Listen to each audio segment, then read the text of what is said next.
on the surface, people could look at our relationship and be like, nothing's actually wrong, right? But this feels, I'm like, we about to get divorced. Do you ever wonder who you were before you became who you thought you were supposed to be? This has been the yearning question of my life. My name is Audra Lee, and this is Unbecoming, a Therapist. A video and audio diary of my journey through tearing away the layer of my identity as a therapist. An identity I used as a way to hide and protect myself in almost all of my relationships. This podcast is for anyone who has felt the pressures of the world to conform in some way, or anyone who felt they had to wear a mask to gain the love and acceptance they were so desperately needing. Welcome to Unbecoming, a Therapist. Welcome to another episode of Unbecoming, a Therapist. I am Audra, and today we have a wonderful, amazing guest. He is my partner in life, my confidant, my best friend, someone who I think of as being able to hold a mirror up to me, which is rare because I don't usually allow people to do that in my space. So, none other than Brian Tolbert, who is also my husband. Thank you for agreeing to do this. Yeah, I feel like I've twisted enough people's arm. Like, can you please come and do this podcast? Yeah. But you were pretty open to it. Yeah, I wasn't expecting when you told me the direction, I wasn't expecting an invitation.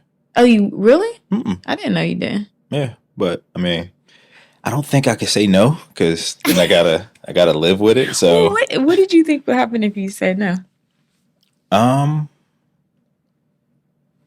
When you told me kind of your vision for it, it was there's like a certain number of people that you had in mind, and knowing just how intentional you wanted to be and the process you went through, right? It would be hard to kind of replace. And find out. Yeah, I mean, I think when I thought about the idea, even just like getting to a space where I was saying, oh, I don't want to be a therapist anymore, the visual came to me pretty quickly after that. Mm-hmm. And I started thinking, well, like who are some of the closest people to me to be able to speak to this experience? And the only reason why I was like, well, maybe not asking you was because I was like, I know how private you are. So I was like, but then I started thinking about it. I'm like, who the hell else can I ask? I mean, you're the closest person to me and you were the closest person to see that process play out too. Mm-hmm. Yeah. I was like, you gotta come on. But I was leaving space for you to tell me no. Oh, okay. Well, we're here now. We are here now. Too late. How are you feeling? I think I'm good. Yeah. I'm good. Yeah, we talked through this. Just, again, living it, being in the process, maybe not firsthand, but, just seeing it. I think this is it's a great moment to kind of see things come to fruition after, seeing it all play out. The journey. Yeah. I often think about, and I think you get this question a lot, but I wanted to kind of first start with the process of even being like in a marriage, in a relationship with a therapist. And every time we go somewhere, I feel like people are always like, are you okay? Are you okay? Like, what is it like? Is she beating you? Like, and so, and I think you always give some balanced perspective, but I kind of want to understand what your process has been like being in a relationship with me. And me having happened to be a therapist, but then also that being part of like my identity. Mm-hmm. Yeah, I think when I think about that, right, like in having those conversations, if we were just pretending that I wasn't talking to you, that's one of the first things that actually happens is having to explain like, oh yeah, my wife is a therapist, but even if that wasn't her profession, it's a part of how she sees the world. It's a part of how she operates, how she functions. And so those are very similar, but there's some distinctive. Nuances. Yeah, like they're completely their own thing, right? Because it's a it's kind of like you said, the mirror, but that creates that level of accountability. It's a different level of accountability because I think for you, I think like, on both ends. Okay. Yeah. For you holding a mirror up to me and me having to actually address my own shit. Right. And you calling me out on it and being like, nah, we not about to operate like this. Right. Where I would be just fine operating. You know, I could live another 50 years doing certain things, but it creates accountability, which requires you to, I feel like I've always had a level of self-awareness that other people haven't, but we all have blind spots. Right. And so it's like having a superpower, right?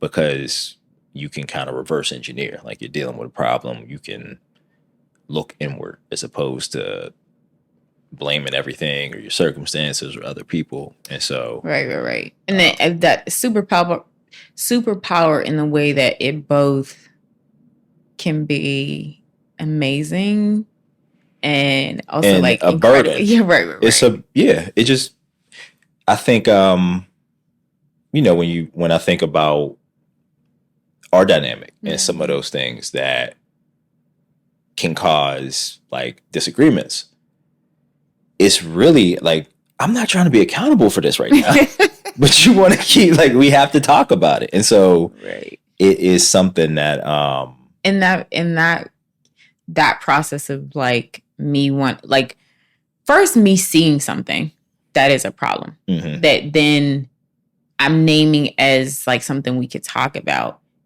You not even knowing that such thing is there.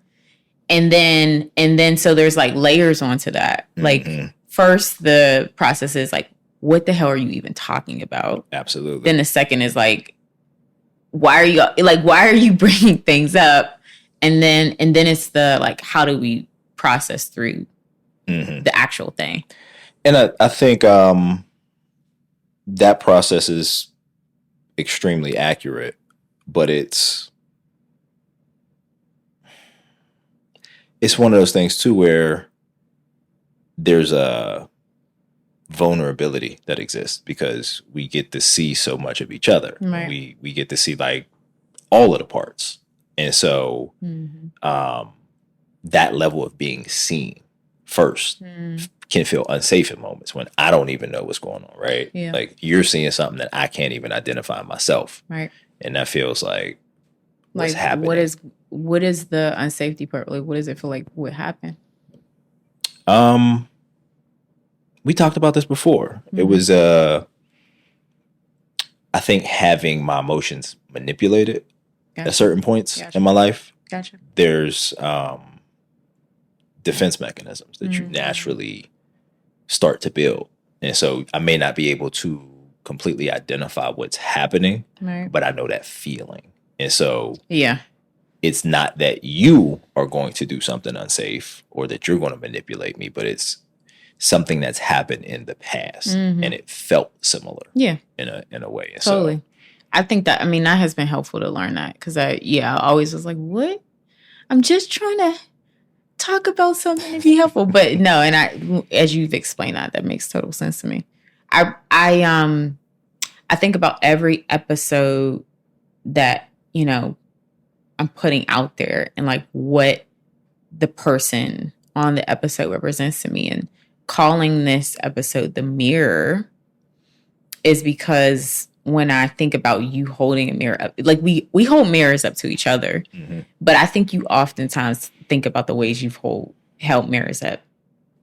I've held mirrors up to you, but like you have consistently done the same thing for me too. I think about the first time you said, so like I would wake up just on a random Tuesday and be like, I'm going to shave all my hair off. And I actually do it. And like, and it would look cute, but you were like, oh, okay. You just shaved your head. And like, and no forethought about it. And I remember you coming to me or us having a conversation and you asking me about that. And it was not in a way that was like, why are you cutting your hair? Or I have an opinion on you cutting your hair, but starting to speak to the process of the way I was dealing with my anxiety. Mm-hmm. And even naming that it was about anxiety. Yeah. That like when I was dealing with something that made me anxious, instead of dealing with the thing, I would just manipulate my hair. I'd dye it blonde or like cut it off or whatever. And I remember you saying, hey, like, I love your hair in all the ways that you wear it. Let's first name that. And I was like, okay. Start off safe. Right. And then it was, and I'm noticing something that's happening for you. And I wonder what would happen if you talked about or thought about the thing that was making you anxious instead of the, cutting your hair. Like, what would you actually gain from that process? And it was one of the first moments where I was like, I knew I could spend my life with you because you were going to continue to help me grow, even when it was painful, because that conversation was really vulnerable, so it's hard to digest. But yeah, I think you've done that too. And so do you know that? I think in ways, we talk about, because we're so, one of the things that I think makes it easy for us to play that role for each other is that we're so very similar in so many ways, which then allows those moments where I may be saying something to you, but I'm actually speaking something to myself that I need to hear. Right. So you're reflecting something back that I can see in myself, like, oh, that I know that process. Right. But then in all of the ways that we are vastly different, right? Because we're so similar, but in so many ways we are just complete opposites. Right. That also, I know for me, I can't speak to your process, but my need for control, I'm always going to critique the process. So I'm looking and I'm like, what are you doing? Like, why are you doing it like that? Like, do it the way I would do it. But once I get over that psychosis, right. There's something about, okay, I'm already evaluating the process. So let's look at it holistically. Like, are there things that is there feedback that I can provide? Totally. Where it's like, maybe you're not seeing this because, we've seen how, I think we all do it. Anxiety plays out, whether it's just mindlessly scrolling or for you, it was, I think after your hair, it shifted to interior design in a way that was, it was dope because I would come home and there would be like a whole new setup to the house every 3 days, but also for somebody who is like, it was not every 3 days. It felt like the record show. It was like every 3 months, maybe. Well, I am like chronically avoidant. I am, I like structure. I like routine. I like things to be the same, right? Where you can appreciate it, but I think you also just like variety. Right. You like to try new experiences, new things. And so looking at that, I've had to evaluate, okay, well, what about my process can I update? Because it can't just be criticizing her process the whole time. Right. Like, how do we meet in the middle is basically the only way we can coexist. Right. And so that's allowed us that meeting in the middle. Like, okay, you've had to give, I've had to give, and it creates this beautiful new thing. Absolutely. Yeah. I think about having to, we constantly talk about this, having to figure out how to balance togetherness and autonomy. And I think this whole podcast is about me unbecoming, right? Unbecoming in specific in a lot of things. Mm-hmm. Unlearning poverty mindset, unbecoming, perpetuating the patriarchy, unbecoming neurotic in a lot of ways, like unbecoming all these things that did not serve me. And I think about how that balance of being autonomous and then also being in a relationship has played out over the years. And I think about one of the other times where I feel like you held a mirror up to me was in the process of me starting my own practice. Mm. And my whole thought process about it was liberation.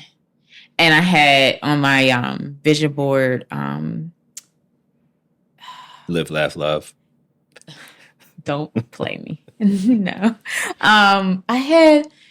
What was the concept I was talking about? Like liberation or like a soft life or like a relaxed life or something like that, to that effect. And I remember how the process of how I was getting there was gotta hustle to a soft life, hustle to, and I'm stressed out, I'm overwhelmed. And I would work and then I would get out of work and then I would be working on the website and staying up all night. And I remember you said something like, we were talking about dinner or something, and you were like, yeah, you're not really present most times. And I was like, what? Mm-hmm. And from that conversation, we talked about like the dynamic of me being so overly involved in this process and what that meant about my identity. Mm-hmm. Right? Like, so I don't know if you remember that time or what that felt like for you. Absolutely. Yeah. I think it was so seeing you in all the incarnations, right? Mm-hmm. So we met in Pittsburgh, and I remember, I don't know how many jobs you were working, but it was like 5. It was crazy. Yeah. It was just like, okay, so I mean, she can get money. She's a hustler. I like that.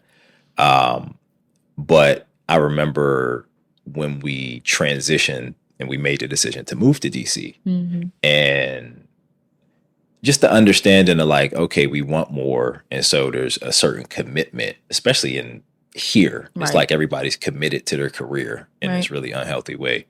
And so we kind of naturally just fell into that trope because we were in this space we've always wanted to be. We were both making the most money we ever made. Mm-hmm. And we felt like to get more, because it was always this idea of more, that's how we had to do it. Then the pandemic came. I think that shift to working from home changed something, but you were burnt out. You were exhausted at that practice where you were working at. Yeah. And it just, were you seeing like 40 clients a week or something ridiculous? Yeah. And so just realizing that that's not sustainable, but seeing the actual physical effects, and then you making the decision to leave there and say, like, I can do this myself. Like, I'm going to start out, I'm going to go on my own, bet on myself, and to see it work. Yeah. And then to see like, I want to expand. I want to actually open this up, get some people working with me.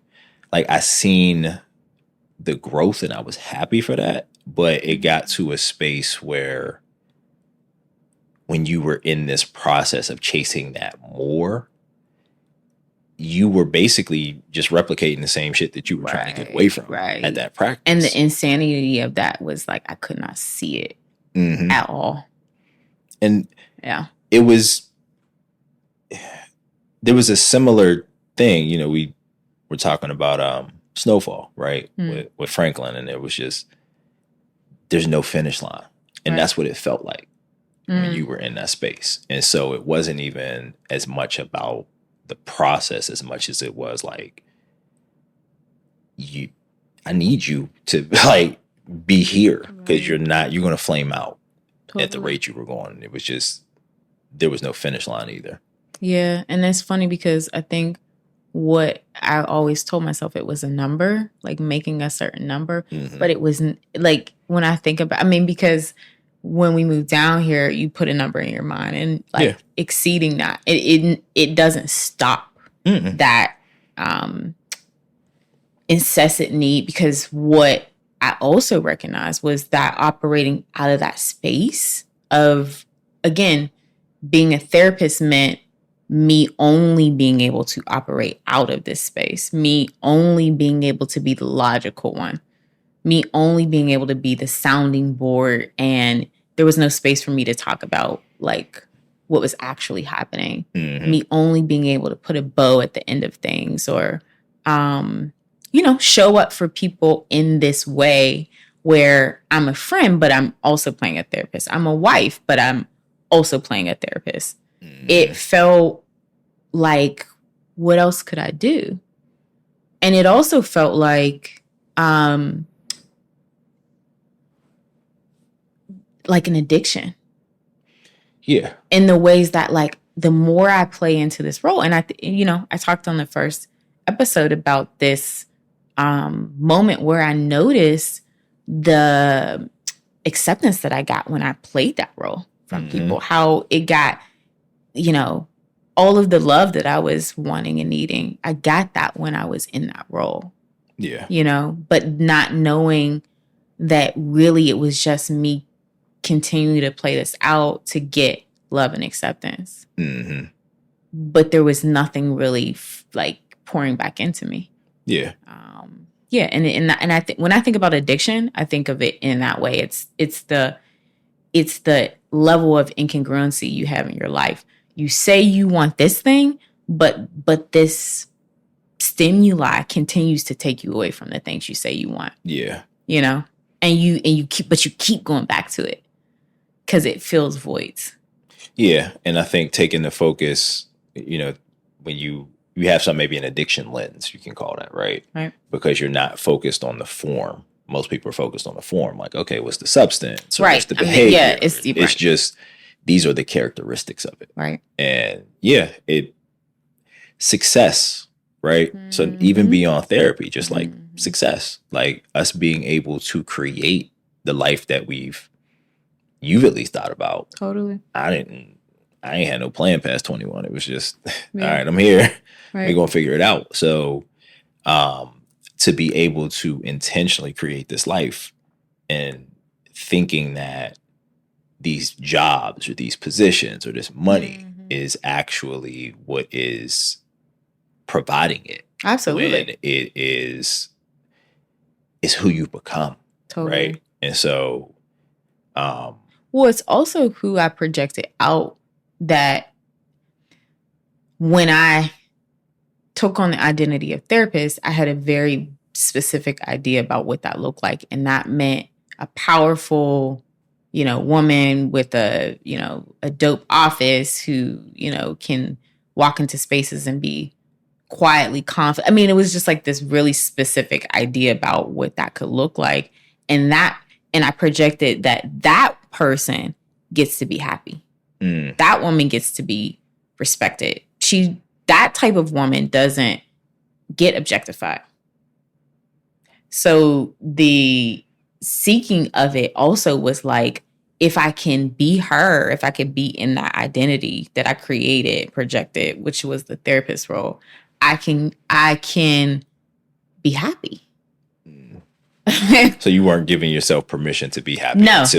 Yeah. It was like that. Again, it's like, yo, you literally are never going to get there because the way you're going about it is killing you. You're not present. You're tired as hell. And I think it was extending beyond therapy, right? I forget where we were at, but we were in Vallarta. So we had spent a month in Puerto Vallarta, Mexico. And I remember we're week whatever into the trip. And you're like, we should do Paris. And I'm like, dog, we're still in Mexico. Like, can we make it back to DC first? Like, but I had felt that in so many other areas. And that was like the breaking point where it was just like, fam, be here. Like, there's all like this next, what's next? I think we both developed it. Totally. And for me, it was the grief of that I was going through at that period that pulled me out of like even thinking about what's next. Of just it forced me to be more present, Right.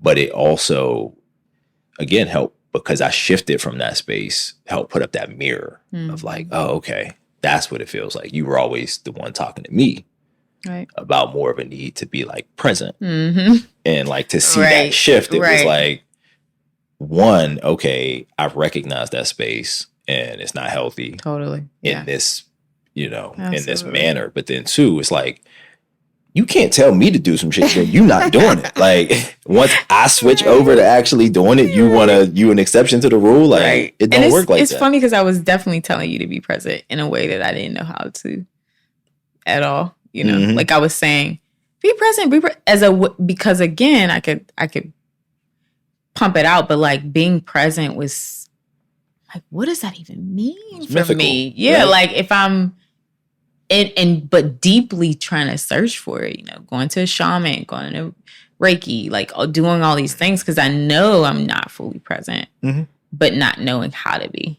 But that goes back to what we talked about in the beginning when I said speaking to yourself through each other in those moments, right? It's like, I know this message, there's some more to it, like, because I could feel it here. And yeah, I tell you all the time, I just be pulling shit out of thin air sometimes. And you're like, oh, you really meant that? I'm like, no, I don't even remember what I said. Right. But like sometimes it comes out as just trying to figure things out for yourself. But you're seeing someone having that same struggle that you are. It's like trying to self-soothe. It's a kind of a method of self-soothing. I think when you talk about the grief, I think that was also another level to this, which is when your mom passed away, there was a conscious, it was like conscious, but not,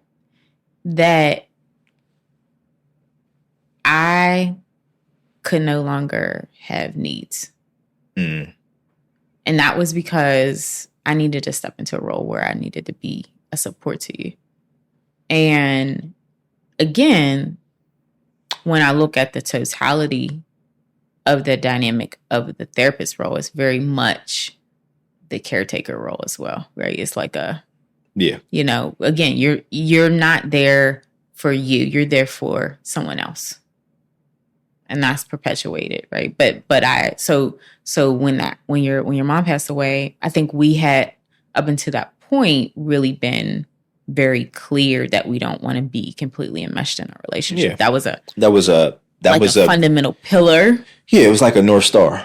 Right. Because independence means that much to both of us. Totally. Right. Like, and we know it's not healthy. Like we've seen what it means to be like completely absorbed. And so we were like, no, and always checking in about that. But because that was such a rock to our foundation, it was like, something has to happen to balance this out, because in this moment, like you were going through something so heavy, right? Yeah, and still am, right. It's what we've talked about with this is the understanding that I don't think it could have happened any other way. I'm just getting to a space of feeling like, oh, okay, you're kind of finding your footing, because it's the loss for me was so substantial that, I still don't really have a sense of who I am. Right. Everything I thought I was up until that moment, I'm no longer that person. Absolutely. And so, it's really more so that playing that position has outlived its usefulness as we both begin to shift, right? As we both begin to change. Like, it was very much needed at that time. Well, I would say, to add to that, I would say I agree with you that I don't think there's anything that could have been done with the understanding that we had at that time. Yeah. But when I think about starting to understand what happened, I think one of the things that can happen moving forward is I should never put myself and my needs aside, right? It's both can exist. And that didn't feel appropriate because I think it's just so natural. It's so natural for me because I've been playing that role to step into it in our dynamic too. Mm-hmm. I think it's natural for women to just assume this role of caretaker because we've been conditioned that like our needs should be secondary, if not, last. Acknowledged at all. Right. Why do you have needs? Like, what do you mean? Wait, what? You got needs? So yeah, it's like, I'm like, yeah. And we've been talking about the patriarchy, like the rising up, and I have to be the person that makes him happy. I have to be the person that is responsible for his growth in this moment and his healing in this moment. And us starting to recognize what happened and playing it out, it's like, it's been wild. But it's also come in connection with me saying, oh, I don't want to play this role in my life at all. Yeah. So, yeah. And that was, because, you're absolutely right to start. It is something that from who we were at that time, I don't think either of us would have had the capacity to understand in that moment. Mm-hmm. I think so much of the self-reflection, the growth, and what kind of allows us to hold that space now is going through that. Right. And then seeing the fallout. But yeah, the shift of you moving away from that and kind of it being like just something that you rejected. Or what? The caretaker. The caretaker. Role. Yeah, yeah. Right. So in the space of even just putting some space between the grief and when it happened, right. It was really a hard process, I would say. Which piece? I'm about to get into it. Okay. You moving out of how you fundamentally have functioned in the context of our relationship is... It changed everything. Yeah, because it came at a point where you were saying, I don't even know who I am anymore. Right. And I was having that same crisis. So right. Neither of us know who the hell we are. I don't feel connected to myself. Yeah. I don't feel connected to you. Right. You don't feel connected to yourself. You don't feel connected to me. Right. And we're trying to figure out, like, on the surface, people could look at our relationship and be like, nothing's actually wrong. Right. Right. But this feels like, I'm like, we about to get divorced. Like, this is totally. I don't even know I don't know up from down, left from right. But you also were there too for a while, which is like, because it's not like we're beating each other. We're not, like, we're good. Like, that was, and I think that's all our needs are met. Right, like, right. Yeah. We have love, but like, some shit's just not right. Right.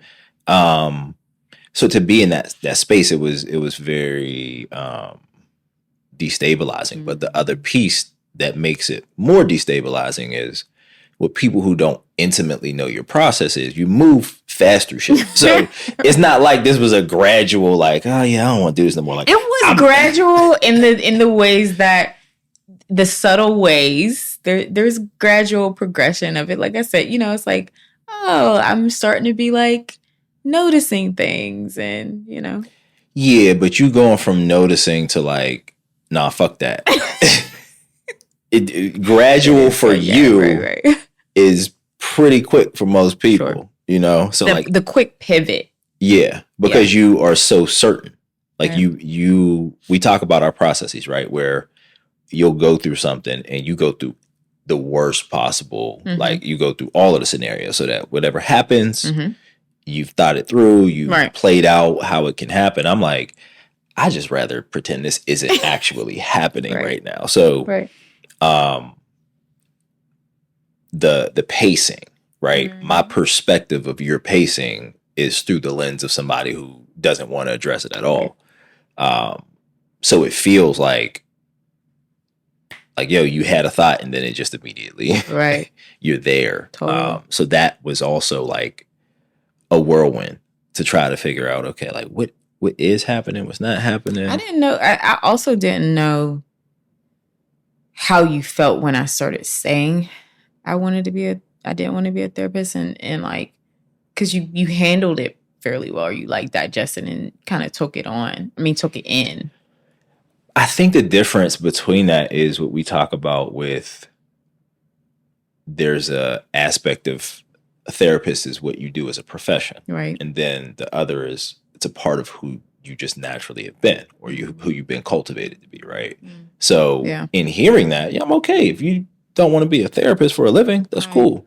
I don't think I thought of it how of you pulling out of the role of that is who you are, right? Because I just thought, well, that's always who you're going to be, even if you're not doing therapy. Gotcha. And then to play it out of, okay, what does that mean in the context of you as a friend, you as a lover, you as my wife? Like those are all intertwined, but like they're distinct identities within the context of our relationship, right? Totally. And so, yeah, I didn't think none of that through. So to have it play out, it shook everything up in a way that I wasn't expecting. When you talk about, I don't want to be a therapist, I'm like, all right, well, as long as you find another way to make money, I don't really care what you do. Like, you're going to contribute to the household for sure. Like, but it's it was a whole different thing that I thought in that moment. I'm like, yeah. I mean, I'm going to support you regardless of what you decide, right? I may need more time to process it, but I didn't think it was anything that just other than a minor bump in the road at that time. What felt like the hardest part about the pulling out? Like when because I think that from my perspective, that happened in Colombia. In Medellin. So we were in Colombia for a month this past February. 2 months ago. And from my perspective was when I even noticed I was in that role on steroids and like really like my needs can't matter. My needs can't, like this like step for wife type dynamic in my mind, obviously. In that being like, okay, this can't, I have to consider myself. When did that happen for you?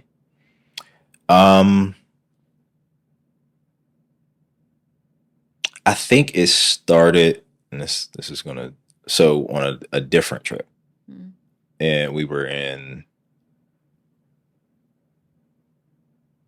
London, maybe, and we were talking. You were trying to communicate that, but the words didn't match the message that you were trying to provide, and so I'm like, I don't know what the hell has happened, but we've historically, anytime we've traveled abroad, especially, we've had these, it's become a part of our travel experience, where it's these communication breakdowns where, which I think there's something about the travel, the destabilization, like we're outside of our routine, right. And the things that ground us are no longer there. Right. And so the ways in which we can find grounding before maybe approaching a conversation, we don't have that luxury in another country. Right. So it started with some of those aspects, but then we came home, we got back into our routine, and then Colombia was the first time we had traveled in a few months. And it was these trips. Wait, let me recount how I experienced London too. Like that conversation where we were like, I'm like, and I really do remember because I was trying to figure out what it is I was needing, and I'm crying. I'm like I just wasn't I asleep? Did you? You woke me up out of my sleep. I don't know if you were asleep. Maybe you were in bed. I was taking a nap. We were supposed to go out. I didn't wake you up out of your sleep. I wasn't awake, my nigga. Like when you came over crying, I was. But go ahead. I'm sorry. So I think I remember saying a bunch of words like, I want to experience freedom with you and like spontaneity and I want us to. What does that mean? Free together, and like I was like, let's, I was wanting intimacy in this way that was like deep and vulnerable, essentially. And I go through this whole spiel, right? I'm like talking for like 15 minutes and I'm crying. And I'm like, oh, he's gonna love this. Like he's gonna really see me. Like he's gonna get it and like find I'm being vulnerable. This is how you experienced. Yes. Yeah, okay. I was like, I'm being so vulnerable and open and like, and I was like, so do you have thoughts? And you were like, so that felt like you just lectured me for like 20 minutes. And I was like, I just poured my heart out to you. Yeah, I didn't know what was happening. You was were just so like lost, confused. very confused. And again, it was just one of those things where it's like, I'm gonna have to revisit this later, but I can't talk to you about this right now because I don't even know what like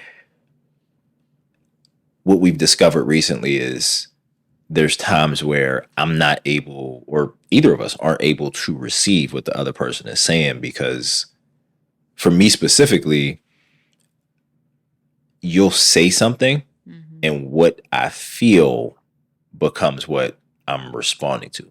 Not what you said, but how what you said made me feel. Right. So there's moments where I need space from that to just actually, one, feel whatever that feeling is, but not have it be reflected in our dynamic. And then to then go back with a rational mind after the feeling subsides and be like, okay, so what does she say? What am I feeling? Like, you know, like separating all of those pieces. Right. So then I can reply, because otherwise it'll be like that. You're pouring or thinking you're pouring your heart out, and I'm like, yo, you just attacked me. Like I was assaulted. How are you the victim here? What? Yeah. Okay. So we have very clearly different perspectives. So but in Medellin, I think what happened is that there was still a level of caretaking that would take place even after, you know, like the communication breakdowns. But that was one, nobody really spoke English. So at least in London, like I got coworkers, or I could go out and talk to some people in English, like, but to be that isolated where we really are like our only crutch in that way, that pulling out felt destabilizing. But then the other piece is that this is the first time where you intentionally were like, hey, let's not accidentally just share space, right? Like, let's not just be around each other without intention. And that pulling out felt real cold in this way that doesn't exist in our dynamic. You know, regardless of where we're at, there's always a foundation of respect, love, warmth. And so resetting those boundaries felt really and I think that's the mindfuck of it all, is that when you do exist in that space where there are a lack of boundaries, when you try to put them back up or establish them for the first time, it feels cold. You know, it feels like you're just cutting off, or you're like going away, or it felt like you literally just pulled out of the relationship. So I guess we should give people context. So we both work from home, and we just enjoy each other's company. Like we spend the most amount of time with each other. And so a lot of that can be just, we're not really spending time, but we're just around each other. And that is very different from choosing to intentionally share a space together. And so in that, you making the shift away from caretaking, away from these things, and realizing that like how this impacts our actual intentional connection of just spending so much time together, because you're like, I want to connect. I want to make space to connect. I'm like, I'm around you 16 hours a day. Like, I don't know what more you want from me. Like, what can possibly be? It's the actually like, no, I have an intention to, like, we're around each other, we talk, but having an intentional conversation or planning a date night or like, no, we're going to choose to sit down and eat together. Like there's a very different dynamic to that process. And so I wasn't aware of it. until, again, pulling out, and then we reestablished that. But in that moment, it felt like, yo, the world is ending. Totally. And I think the pulling out and reestablishing was also some clarity of understanding how some of the roles that we were both playing out were a result of larger systems, right? So we're like, I became this caretaker, this emotional bearer of, the bearer of all the emotional wellness in a relationship. And then there was a level of you becoming detached, right? And it was like we were playing out this dynamic of like these patriarchal roles that we had always said we would not do. Yeah. And that never existed. Right. In the context of our relationship. And it was weird. It was like, what the hell is happening? And I could sense that. Mm-hmm. And so, and like we've been recently able to kind of name that, I think, which has been helpful to just notice when it happens. Well, I don't even think just notice when it happens, but I also think to, one, move away from it intentionally, right? Not just change the behavior, but understand what's happening, why it's happening. But then two, to reestablish connection, because it is a, like you could feel something happening, but if you don't know how to, like, you don't know what is actually happening, it can make it really hard to move away from it. So it just felt like in these moments where it was like we started out into life rafts. We're just out at sea. And then like through no intention, it was just, we kept drifting apart. Yeah. And there's after a while, it felt like, how do we close that? How do we fix that? Mm-hmm. And so it started with recognizing like, oh, we're in life rafts. Like we're out at sea. But I think that recognizing, naming, and then being able to kind of like rebuild the process. Yeah. It's because I always say like being able to do this work, like do the work, meaning being willing to be aware and being willing to be like live your life vulnerable and do that work to discover pieces of yourself. It's one thing to do it in a silo. Like, being alone has been my solace. Like my refuge. Right. We're both that, like, we can really thrive individually in that way where, I feel really safe by myself. 1,000%. Right. I feel safest. Right. But then to do the work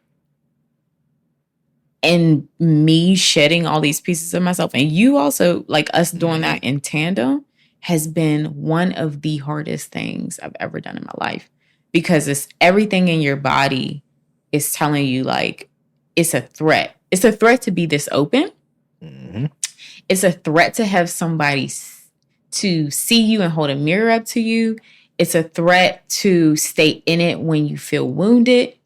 Like everything. To not lead, respond. Yeah. To not react. Ego. Yeah. Times where it's like, I should just snap. Like you're like, how am I being so, what the protective mechanism tells you is, how am I being so weak? Mm-hmm. So to be able to fight against that has been so hard, but also so powerful. Yeah. It is that process of unlearning, it's the same thing you talked about, like being able to identify it and name it to move past it. It's no different with trauma responses. It's like so many things where I've heard other people, so I know it's not just me, but it's like, oh, that's just how I am. Mm. And there's no curiosity, there's no being inquisitive about that. And one of the things that you've recently done that's been helpful was challenge me around, like, are you viewing yourself through an updated lens? Right. Like, are you speaking to where you are, or are you speaking to where you were? Right. And that is something that I think just doing in the context of our relationship, right? Mm-hmm. Like, okay, we're these new people, or we're constantly becoming new people. Totally. And you can't really rest on who somebody was. That also is a really hard part. Like it's there's like, they're other changing, but that motherfucker was rotten like, 2 weeks ago. I'm glad you're growing, but right. like, damn, I can't just like, I don't know. Oh, okay. This is who Audra always is. You know, Right. this is you just how you respond to her. It's like you have to be present. Right. And I think, I mean, that's part of the thing too. That's what we're learning. I would say in real time is we're learning each other again. Like it's not, there's no, this is who Audra always was, or this is how she wants to be loved, or this is how she wants to be touched. Mm-hmm. Like it's all changing in real time. You, who you are, how you present, like things you like, things you don't like. I'm like, oh, I don't know any of that. Right. And you're discovering that in real time. Mm-hmm. And I'm discovering that too. It feels like this newness that is both scary and also really exciting. And exhausting. It's exhausting. Like, I just want to establish who am I. Totally. I think that's, well, you know, me and you are different in that way. Like I like get reinvigorated by like the challenge of it. I can't just float on my routine. Yeah. I feel you. What was this? What is this process like for you to just talk about it and be in a space where we are making a commitment to continue to shed pieces of ourselves and continue to grow and continue to be open and vulnerable? Like what, if you could sum it up? It's an additional level of accountability, I think, to say something within the context of our dynamic. Mm-hmm. You know, we have so many conversations that never leave these walls. But to, just put it out there, like as a statement of intention. That's one thing. Then it is equal parts terrifying. There is some excitement to it because there's no limits to who you can be, who you can become, but knowing that you are responsible for that outcome is wholly exciting and terrifying at the same time. When you say you mean you as an individual. Gotcha. Yeah. Gotcha. Like nobody else is to blame or to praise for how this thing turns out. Totally. Does it scare you to think about the limitlessness of me? No, not at all. I think you do a really amazing job of owning your power and walking in it. And that is something that, it's like a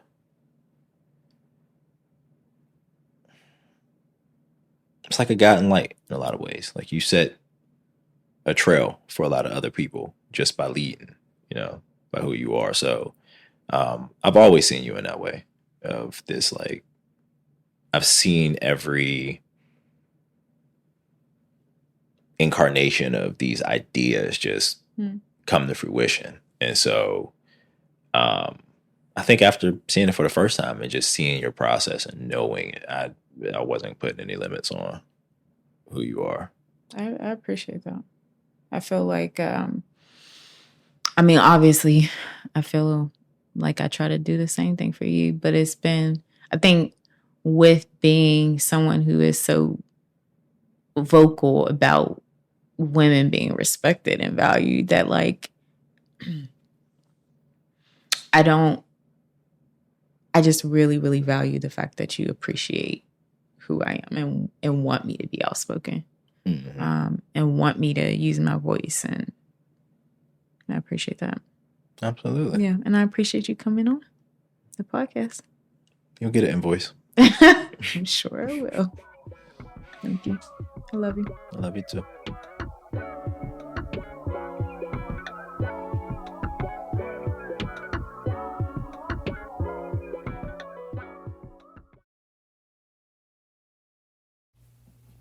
Hey, it's your host, Audra. Thank you for listening to the Unbecoming a Therapist podcast. I hope you enjoyed this episode and make sure you comment, subscribe, and rate the show. It means the world. You can keep the conversation going over on Instagram at Unbecoming a Therapist. See you next time.